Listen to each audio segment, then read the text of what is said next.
podcast. Hoje eu estou conversando aqui com o Dr. Marco Túlio, com o Dr. Alberto. A gente está falando sobre direito empresarial e no bloco anterior a gente falou sobre dicas que a gente pode dar para o pequeno empresário, para o empresário grande, para o médio empresário, né? Nós estamos aqui diante de dois advogados especializados no direito empresarial. E falando em empresarial, Alberto, por que é importante a regularização da empresa? Por que é importante a empresa estar regulada?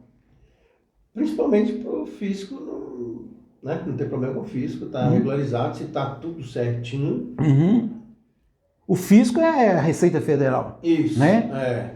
Para não ter problema com a Receita, né? É o estadual, Justiça do Trabalho, né? Principalmente, aí depois tem a Justiça do Trabalho, Assessores Administrativas, Prefeitura e tudo, entendeu? Para não ter problema lá na frente. O problema que você fala é processo mesmo. A gente não vê assim, mas a gente vê algumas notícias para mim. Tem casos da Receita ir na empresa mesmo, em recolher documento, prender equipamento, fechar a empresa? O Ministério Público, sei lá, um problema ambiental gravíssimo, não é registrado nem nada, fecha na hora, né? Não tem como. Você falou uma coisa séria, nós estamos na área ambiental, né, doutor Marco? E aí, não é a empresa não, é a pessoa física, né, que não tem registro, não tem nada. Opa, peraí. Olha o que o doutor está falando com a gente. Quer dizer, a empresa não estando regular, a empresa estando regular, é a pessoa física, quer dizer, o empresário. Salvável dono, né?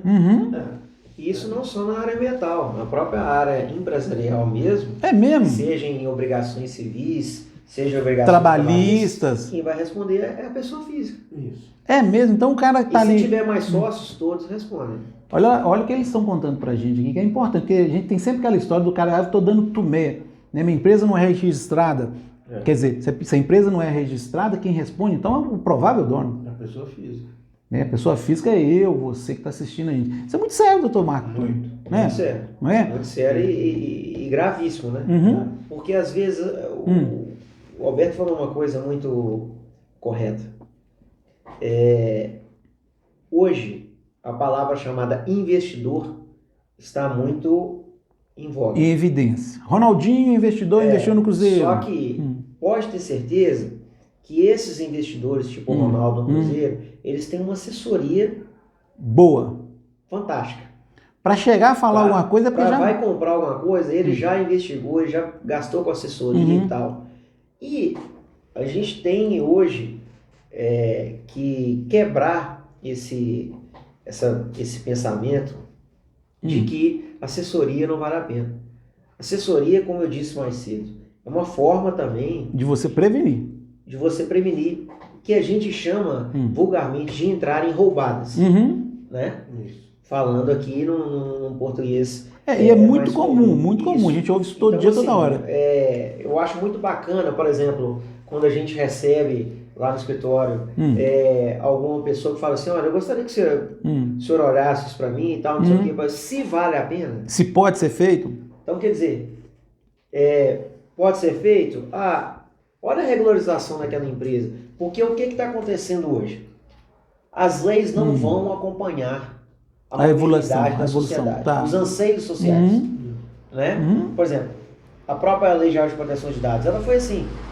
Só que o que acontece? Você imaginar hoje que uma empresa, ela está estabelecida, mas como o Alberto disse, não está regularizada, e aí um investidor que vai depositar uma grana, um dinheiro ali, e às vezes ele pode tá entrando numa fria. Quer dizer, então é interessante do direito empresarial, por exemplo, eu vou comprar uma empresa. Não, o fulano está vendendo a empresa dele lá, eu vou comprar a empresa dele. Ele tendo assessoria jurídica, né? Os advogados dele vão dar uma olhada nos cartórios, vocês vão dar dando uma olhada no investigação mesmo? Né? Investigação. Investigação, né? Não é né? A gente tem que deixar bem claro. É uma investigação para os fins de investimento. De investimento. Quer dizer, eu estou com dinheiro, quero comprar, vamos falar padaria, né? Que a gente começou falando, quero comprar a padaria de fulano. Como é que está a situação? Porque aquela padaria, aparentemente, ela pode estar boa, mas ela pode estar sendo fruto de uma demanda judicial, de uma herança, vamos ser específicos. Você tem que ver se aquela padaria tem processos judiciais de cobrança. de cobrança trabalhista, de cobrança tributária, de cobrança previdenciária. Olha só para você ver. Só aí são quatro tipos de cobranças, né? É isso, Alberto? E mais, você tem que saber a saúde financeira daquela empresa. Você tem que trocar dados com os contadores. Ah, tá. O contador da empresa. Oh, e aí, como é que tá? Fala, Alberto. O próprio imóvel da empresa, muito bem falado. O Alberto lembrou que muito bem. As certidões todas de ônus, de tudo, né? Ver se o próprio imóvel, se for de propriedade, ou até mesmo que não for, né, Alberto? Se realmente existe ali algum problema, né? Algum débito fiscal, legal, municipal, trabalhista, já falou. Sabe lá, se até mesmo a gente, né, se aquele imóvel é sujeito ou é passivo de um processo de desapropriação. Então, toda essa análise, ela, para esse tipo de investidor, ele é complexo. Eu vou te interrompendo, a gente vai conversando com o bate-papo. Ele está falando de investidor, gente, não está falando de Ronaldinho, não. Nós estamos falando de você, de mim, de nós. O investidor que você fala, quem está com dinheiro? De 5, de 10, de mil reais, de 15 mil, de 1.500. Mas a gente pode até associar com o mercado de capitais, que abrange também o direito empresarial, né? Sim. O mercado de capitais, você vai investir numa empresa que está quebrado? Cheio de problema. Não vai. É igual a Vale, sempre tem problema, né? Tem algum problema ambiental, as ações dão uma caída. Sim. Tudo.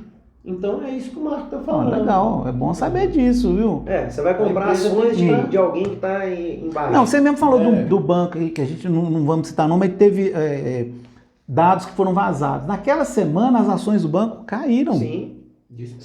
Mas então eu posso, por exemplo, virar para você e falar assim, doutor Alberto, eu estou querendo comprar ações. Se a minha empresa, estou querendo que a minha empresa compre algumas ações de outra empresa. Você pode dar uma avaliada na condição daquela empresa? Sim. Poderia fazer isso, então? Sim. Legal. Existe um procedimento investigativo sobre isso. E até mesmo troca de informações, até mesmo para com quem gerencia essas ações. Quem tem a custódia dessas ações. Sim. É um processo muito bacana. O mercado de capitais é do direito empresarial. Porque a empresa vai estar no mercado de capitais, né? Bacana. Sim, então, se um empresário está assistindo a gente e fala assim, eu quero colocar minha empresa na Bolsa de Valores. Uma SA. Ou transformar ela no SA. Isso. O Valério foi transformado agora no SAF, né? Que é novo. Isso é novo. Isso é zerar, isso é novo. Né? Mas uma empresa para... O cara fala assim, eu tenho a minha empresa, eu acho que dá para me transformar ela no SA. A assessoria jurídica, então, iria avaliar, né, se pode, se não pode. Legal. Você tem os rigores da lei das SAs. Né? Bacana isso, tá? Você tem todo um procedimento. A primeira pergunta que eu fiz foi de regularizar, então é importante regularizar a empresa, né? Dentro das condições do empresário. Essa outra pergunta é minha. Eu tenho uma dívida com a Receita, por exemplo. Claro que o escritório, que a assessoria vai falar, paga essa dívida. Mas antes da Receita descobrir essa dívida, se eu pagar é uma coisa, depois que eu for notificado é outra coisa, não é assim que funciona? Não, sim. Né? Você não vai ficar... imaginando situações, né? Acontece, Heitor, assim, é uma realidade nossa, né? Que a gente não tem como fugir disso. Casos que a gente depara e que podem acontecer. Vamos supor que você está com uma saúde financeira fantástica. Tem dinheiro em caixa. Isso. Às vezes vai acontecer de uma oscilação, como se fosse uma bolsa de valores. Olha, vamos colocar mais recente. Você, antes da pandemia, era um empresário. Depois da pandemia ou durante a pandemia, você é outro empresário. Você perdeu o dinheiro, por exemplo. Sim. Estou falando todos perderam. Tá, mas perdeu. Foi uma sorveteria. Isso. No frio agora. Donos de academia. Sim. Né? Vamos pensar em... Teve um prejuízo muito grande. Vamos colocar também escolas, né? Clubes, shows, quem fazia show. Empresários em cantores, agências de cantores, porque buffets. Olha a magnitude disso aí. Todas as pessoas perderam muito. Entretenimento no geral. Perderam dinheiro. Sim, claro. Locais de festas que locam. O cara fez festas, essas coisas todas. Um galpão, uma loja para festa e não pôde fazer. Agenciamento de como é que chama? Aquelas representações de casamentos, essas coisas. Cerimoniais. Então você tem toda uma gama de empresários aí. Uhum. Ok, vamos raciocinar. Até antes da pandemia estava tudo... Beleza, indo bem. Claro, a gente tem que saber também que são os riscos do negócio. Né, Alberto? Não, mas especificamente Porém, a pandemia... vamos colocar em regra que você estava no crescente ou estava bem estável lá em cima. Acontece de você cair. Sim. Né? Então, o que acontece? O empresário ele já sabe que, de repente, ali, ele vai ter que, olha, eu pago uma dívida tributária... Ou eu pago aluguel, ou eu pago um funcionário, ou eu não pago nada. E vamos supor, então, que ele deixa de pagar a dívida tributária. Então, o que acontece? Muitas vezes, esses refinanciamentos tributários ou previdenciários, eles são, vamos dizer assim, o aconselhamento que a gente faz. Né? É uma oportunidade que o empresário teria de se regularizar, por exemplo. Até mesmo para você poder participar de licitações, legal. de concorrências, né? Você tem que estar com... você não ter o nome protestado. Né? Você pega uma coisa que o empresário hoje, que ele participa de concorrências, de licitações, ou até mesmo de qualquer disputa, você pega grandes empresas hoje, né, que tem terceirizadas, como você disse no outro bloco. Essas grandes empresas, elas vão requisitar dessas empresas menores o nome limpo. Ou o nome, por exemplo, que você tenha. Você pode ter uma certidão positiva com efeito negativo, que você vai ter um parcelamento tributário ali que você está cumprindo. Legal. Então, e mostra ao mesmo tempo uma credibilidade, uma seriedade e boa-fé do empresário, da empresa. Né?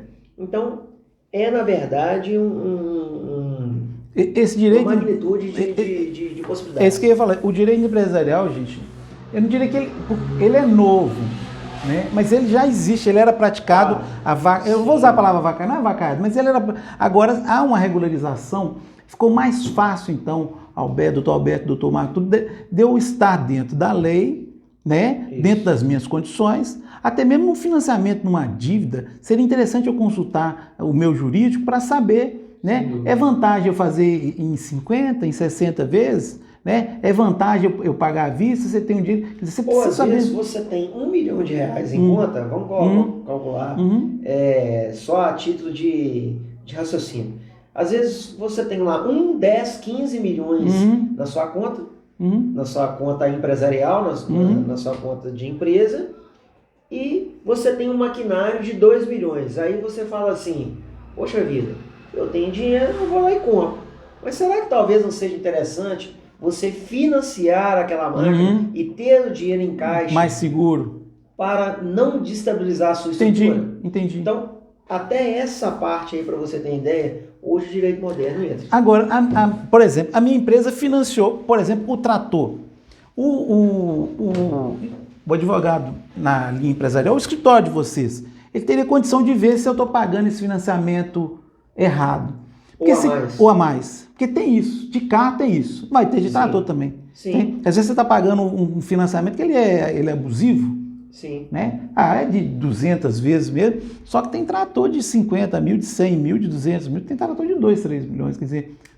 Às vezes você está comprando um trator de 500 mil que vai chegar ao final a 5 milhões. Né? Então, assim, tem que ter orientação jurídica mesmo. Aí eu gosto muito de falar para o pequeno que está ouvindo a gente, aquele que vende ali o pastel todos os dias, aquele que vende ali o salgado, que eu gosto muito do salgado, o pedreiro ele poderia ser um microempreendedor individual, né, doutor Alberto? Sem dúvida. Né? Você aplicaria para ele ali, ou empresário individual, não sei, né? Até também para pagar os impostos, né? Sim. Não é? Reduzir bem a carga tributária. E outra coisa que eu vi, eu achei interessante, eu estava vendo a contratação no pedreiro outro dia, a pessoa falou assim, é PJ, quer dizer, pessoa jurídica? Então vou contratar. Porque você contratando a pessoa jurídica, você, cidadão, contratando a pessoa jurídica, você tem menos risco do que você contratar um ali, num caso, num acidente, num trem qualquer. Então, se é mais interessante o cara ter ali o CNPJ dele. Volta aquele mesmo detalhe que a gente tinha falado antes, né? Vai na pessoa física, né? Exatamente. Aí já é outra história. É o regresso que é pesado, né? Olha, então a gente falou aqui sobre a importância de regularizar, a importância de pagar os impostos, porque uma hora o imposto ele é cobrado. não é? Uma hora a bomba vem, né? Que outra dica que você poderia dar, Alberto? Você fala assim, o doutor Marco Túlio, doutor Alberto, você fala assim, olha, estejam atentos a isso, né? Por exemplo, bitributação, o pessoal de casa às vezes me pergunta, né? Às vezes você está pagando 2 vezes, por exemplo, eu lembro que a iluminação pública era isso, você estava pagando 2 vezes aquela taxa de iluminação, né? O empresário ele tem que estar atento a isso, né, Alberto? E junto com a advocacia, né?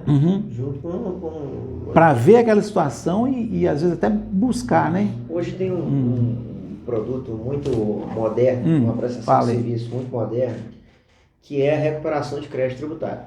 Sim. Seja para um microempresário, um empresário de pequeno porte, empresas grandes, ou até mesmo um barzinho que está na esquina, um restaurante, né? Um grande supermercado, um médio supermercado, um pequeno supermercado. Quem paga imposto, né? Então, hoje, o que acontece? Que eu sempre dou essa dica. Vale a pena? Vale. Mas contrate pessoas especializadas. Para você depois não dar errado. Não aventureiros. Aventureiro tem, toda hora aparece. Para você ter uma ideia, hoje, existem teses tributárias que tem especialistas que sabem, como se fosse um visionário jurídico, que lá na frente, possivelmente, a gente não pode falar isso, tem teses que vão cair. Tá.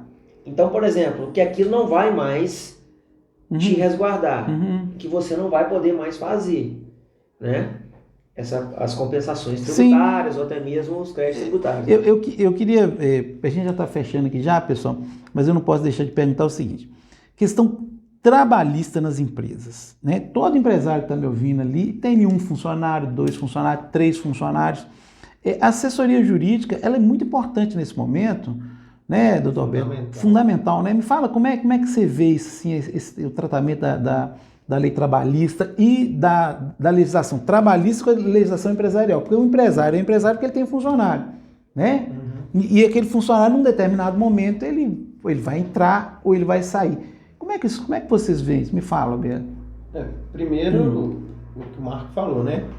A advocacia preventiva. Vê lá na frente e fala, isso vai dar problema. Contrato certinho, tudo. Bonitinho, bacaninha. Recursos humanos efetivo.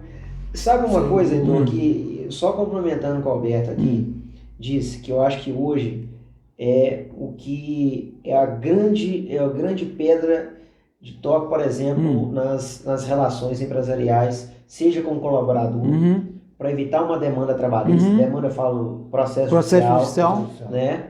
Que o Alberto disse aí sobre a questão da advocacia preventiva. Hoje, os ramos estão se entrelaçando.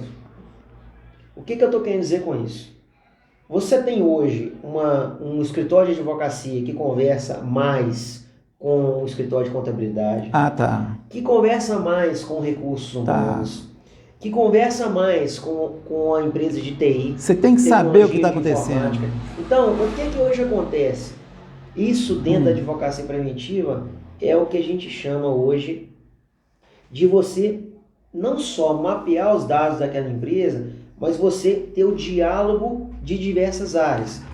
É um advogado que conversa com um engenheiro em uma certa situação ambiental, como já tivemos essa situação algumas vezes. É você falar com, por exemplo, com o seu chefe de RH, olha, isso está acontecendo, às vezes o RH aciona o jurídico, que o jurídico conversa com o RH e eles têm ali uma resposta definitiva para que o empresário siga daquela forma. Legal. Né? Por exemplo, hoje, mais uma vez voltando à Lei Geral de Proteção de Dados, a LGPD. O que é importante hoje numa empresa, além da assessoria jurídica? É você ter um TI efetivo. Técnico de informática. Uma tecnologia de informática efetiva. Porque ali vai ter um diálogo entre o advogado e um técnico ali de informática. Então, o que eles chamam lá de data mapping, mapeamento de dados, é você mapear a empresa de uma forma para que a empresa não tenha prejuízo lá na frente. Você está usando a palavra, o doutor está usando a palavra mapeamento, mas é proteção, é proteger, proteger a empresa. Então, da mesma forma que a Lei Geral de Proteção de Dados, hoje o empresário ele tem que tomar precauções para a justiça do trabalho. Existem formas de você evitar, da mesma forma como a gente, né, Alberto, visita as empresas, clientes nossos, olha, tem tantos dias que não tem acidentes, né? Da mesma forma que tem a segurança do trabalho, tem a segurança jurídica. Legal. Para legal. o empresário. Gostei dela. Não é evitar 100%, não, gostei dessa frase. mas minimizar danos. Do mesmo jeito que você tem a justiça, você tem a segurança do trabalho, você tem que ter segurança jurídica. E eu falo que tem que ter mesmo. Sim. Né? Eu queria fechar aqui, falando um pouquinho de direito ambiental, só o basicão pessoal de casa entender, porque eu tenho um amigo que tem uma serralheria, ele está tendo problema ambiental. Quer dizer, ele precisaria de um jurídico, né, que desse a ele um suporte, que orientasse, que determinasse. Porque às vezes você fala de problema ambiental, a gente lembra só mineração, barragem, que ela tem andado todo. O direito ambiental ele é muito amplo, então, doutor Humberto. De onde vem essa madeira, né? Boa. Essa madeira que você está cozinhando, boa, boa. Vem de onde? O carvão que você está fazendo seu churrasco. Entendeu? Essa é boa, você pegou pesado, porque isso é muito comum aqui na região. Essa análise ela é muito criteriosa. Isso, tem que ver cada você passa de até mesmo de pareceres, né, assim, é claro que a gente não pode citar o nome dos clientes, porque primeiro a gente tem contratos que preservam a imagem deles, o nome, mas hoje você tem procedimentos ambientais para resguardar a empresa, seja CODEMA, seja autorizações municipais, né, autorizações estaduais, porque a legislação ambiental e tributária ela é muito complexa, né, Alberto? A verdade é essa. A gente tem que falar a verdade, né? São legislações assim, de uma, vamos colocar assim, não é que ela está longe, mas você tem que estudar de uma forma bem pormenorizada para você não ser um aventureiro ali empresarial. Entendi. Né? A pessoa vira e fala assim, doutor Marco, doutor Beto, vou abrir um lava-jato. Opa, doutor, o que eu preciso para me abrir um lava-jato? Lava-jato tem simples, gente. Assessoria jurídica que vai me falar. Você vai fazer um loteamento. Loteamento. Olha que bacana. Você vai fazer uma exploração. Você acha que tem um minério ali, você vai chegar e vai cavar, vai cavar e... E tem um sítio lá, tem umas pedras lá, eu vou cavucar lá que eles falam. Não pode, não é assim. Então, assim, e até... Passou uma motoca aí. E até preservar o direito do empresário fazendo o registro daquela área antes que o outro faça, porque se o outro fizer já é babau. Não tem isso? Né? Justamente. Quer dizer, vocês, advogados da área empresarial, vocês têm condição de anteceder um pipinão. A gente já teve um caso... até há muitos anos atrás, de um caso de mineroduto, e que antes desse mineroduto passar um determinado lugar, no cliente nosso, nessa área rural, aqui da região, encontrou-se granito. O granito estava assim... Pulando para fora. Já, porque foi só o caso deles olharem lá. E aí, quando aconteceu, a gente já imaginava que aquilo ia ter um conflito de interesses ali, do nosso cliente, da mineradora e de quem havia registrado o subsolo, que não era o nosso cliente. Quer dizer, se tinha um cliente que era dono daquela terra, a mineradora queria passar com o duto ali, e quem registrou aquilo foi outra pessoa. Era outra pessoa. Não. E aí, quem tomou prejuízo acima de tudo foi o guloso que iria explorar o granito. Correu na frente lá. Só que ele não conseguiu, né? Eles conseguiram provar, mostrar. Passou lá, né? A gente teve a felicidade de defender nosso cliente nessa ação na época, deu tudo certo. Mas você imagina, é muito complexo, né? Você imagina, são conflitos de interesses a todo momento. Você precisa da assessoria jurídica, não tem jeito. Só para a gente fechar aqui, pessoal, talvez vocês não saibam, a barragem de Itabiruçu todo mundo conhece, né? Da Vale. O subsolo não. O subsolo foi registrado por um outro empresário. Então, assim, isso é legal, sério. sabe? Bebeu barra ali, literalmente barra. Então, o subsolo da barragem de Itabiruçu foi registrado por um outro empresário. Isso é o direito empresarial, né? E a justiça não socorre quem dorme. Não. A verdade é essa, né? Nem é quem ouve isso. Olha, tem muito assunto para conversar com esses dois aqui. Eu vou estar trazendo aqui advogados criminalistas. Eu já falei com a doutora Patrícia, que é presidente da OAB, eu quero que é a OAB. Toda semana eu vou trazer aqui um amigo, um colega advogado, para a gente falar sobre um assunto. Doutor Marco Túlio, obrigado por ter vindo. Um prazer. Doutor Alberto, obrigado. Eu mesmo tirei um punhado de dúvida aqui agora das minhas empresas, dos meus negócios. Já vou deixar o convite assim que possível para a gente tratar de outros assuntos empresariais, né? E o pessoal de casa aí entender que é aquilo que eu falei, a justiça não socorre quem dorme, né, doutor? Nunca. Não tem Nem jeito. quem é omisso. Nem quem é omisso, né? Sim. Deixou de agir, fingiu que não viu, aquela treinada toda, né? Então Com tá. certeza. Obrigado, Valberto. Eu que agradeço. Deus que abençoe. Obrigado, Marco, Heitor. um abraço. Boa noite aos Beleza. Até mais. Turma aí. Um abraço, gente. Até nosso abraço, próximo boa encontro. Tchau, tchau.